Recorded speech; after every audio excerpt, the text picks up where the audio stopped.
안녕하십니까. 87연구소 방송 묵게 인사합니다. 자, 얼마 전 방송에서 치통이 심할 때 원인 치료와 함께 통증 없애는 법에 관해 말씀드린 적이 있습니다. 이 내용이 궁금하신 분들은 87연구소 유튜브 방송 최근 영상 중에서 한번 찾아보시기 바랍니다. 오늘은 그때 방송 내용에 이어서 치통이 심할 때 이것만 드시면 진통제 효과는 물론 치료까지 크게 도움을 받을 수 있는 최고의 민간요법을 소개해 드리도록 하겠습니다. 널리 알려진 이야기라서 일부 아시는 분들이 있지만 뛰어난 효과가 있음에도 아직도 모르시는 분들이 대부분입니다. 그래서 오늘 방송 내용을 잘 확인하시고 꼭 한번 실행해 보시기를 기다리겠습니다. 먼저 이 처방이 나오게 된 유래부터 알려드리면 다음과 같습니다. 오래전 서울 종로에 약을 잘 짓던 할배가 한 분 계셨습니다. 노인은 이미 오래전에 돌아가셨지만 생전에 환자를 보실 때는 처방의 효험이 커 항상 환자가 문전성시를 이루었다고 합니다. 처방하는 것마다 효과가 크다 보니 환자들은 노인의 처방을 할배방이라고 특별히 이름을 붙여 부르고는 했었다고 합니다. 노인의 처방이 효험이 큰 이유는 4대째 집안에서 내려오는 비방서 때문인데, 이 노인은 환자가 오면 약을 짓다가 반드시 한쪽방에 들어가 서랍을 열고 비방서를 보고 나오곤 했습니다. 이 비방서의 처방들은 세대를 거치면서 개선에 개선을 더하여 임상 효과가 큰 비법으로 발전된 것들입니다. 자, 다음에 말씀드릴 내용은 전통의학 사이트에 소개된 것으로 갑자기 치통이 심할 때 쓸 수 있는 묘방과 관련된 자료입니다. 알고 있으면 큰 도움이 될 그런 내용에서 함께 소개해 드리겠습니다. 내용은 다음과 같습니다. 제가 직접 말을 하는 어투로 바꾸어 표현하는 점 양해를 부탁드립니다. 자, 치아로 인한 통증은 사람이 겪을 수 있는 3대 통증으로 분류될 만큼 극심합니다.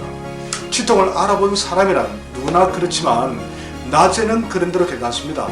하지만 잠자리에 들기만 하면 이 맥박에 맞춰 쿡쿡 쑤시듯 통증이 강해집니다. 우리가 잠자리에 누우면 이 심장이 머리 높이와 비슷해지면서 이 머리 쪽으로 혈액이 많이 몰리게 됩니다.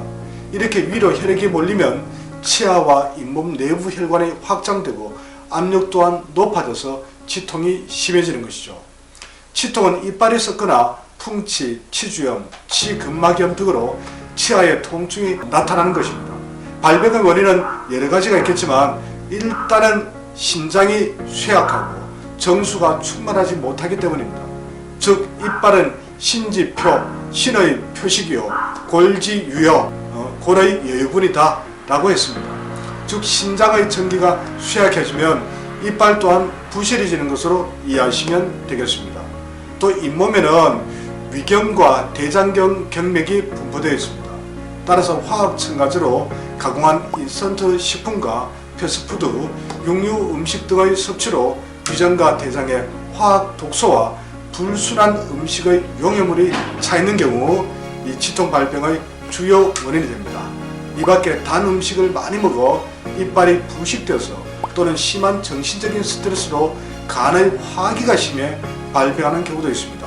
이빨이 부실하면 음식을 제대로 씹을 수 없고 또 그 결과 위장에 부담을 주어 위장병이 생기게 됩니다. 나아가서 이 영양을 제대로 섭취할 수 없어서 인체의 면역력과 생명력도 떨어지겠죠. 따라서 잇몸 질환으로 시달린다는 것은 건강을 위해서 큰 문제가 될 수 있습니다.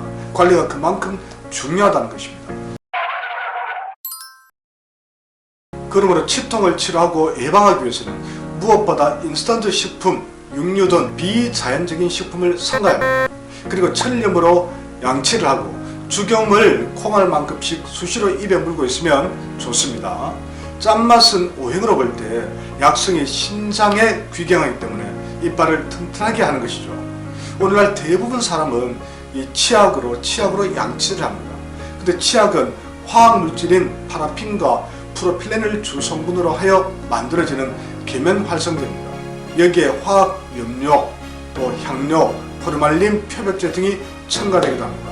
우리 손녀들은 이빨 닦는 것을 단순하게 더러운 것을 제거하는 일이라고만 생각하지는 않았습니다. 양치라 하여, 기를 양자, 이 치자죠. 양치라 하여 이빨과 잇몸을 건강하게 하는 일이라고 생각했습니다. 이런 점에서 선조들은 이빨과 잇몸을 건강하게 할 수 있는 방법에 대해서 많은 관심을 기울였습니다. 소금이나 약초 등을 이용하여 이빨을 닦는 것이 바로 그런 사례라고 하겠습니다. 이런 방법은 서구의 영향을 받아 화학 치약으로 이빨을 닦아대는 현재 상황과는 사뭇 다른 것이죠. 자, 그럼 이 방송을 시청하시는 분들이 가장 궁금해하시는 할배가 알려주신 치통이 심할 때 진통제 대신에 사용할 수 있는 옥수수를 이용한 치통 처방에 대해서 소개해드리겠습니다.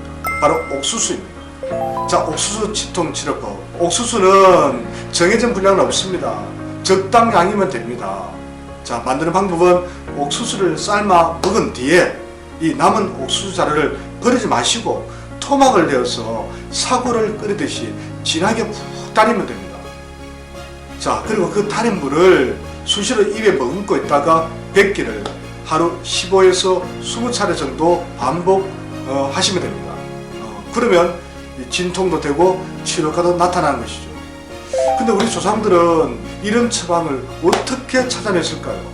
처방풀입니다. 자, 옛날 분들은 옥수수와 치아를 동일한 형상이라 이해하였습니다.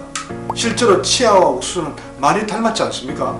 가끔 욕 잘하는 분들이 상대를 겁박할 때 옥수수 다 뽑아버리겠다는 무서운 악담을 하기도 하는데 이런 유사성에서 나온 이야기일 것으로 생각됩니다.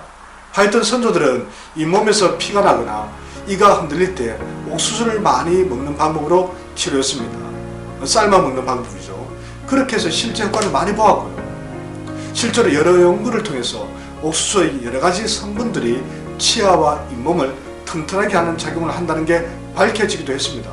그래서 제약회사에서는 이 옥수수에서 추출한 성분만으로 잇몸 치료제를 개발하여 현재 시판하고 있기도 합니다. 이처럼 잇몸에 옥수수가 좋다면 치통이 심할 때 옥수수에서 추출한 일부 성분만 먹기보다는 옥수수를 통째로 먹는 것이, 삶아서 그 물을 먹는 것이 더 효과적인 치료 방법이지 않겠습니까?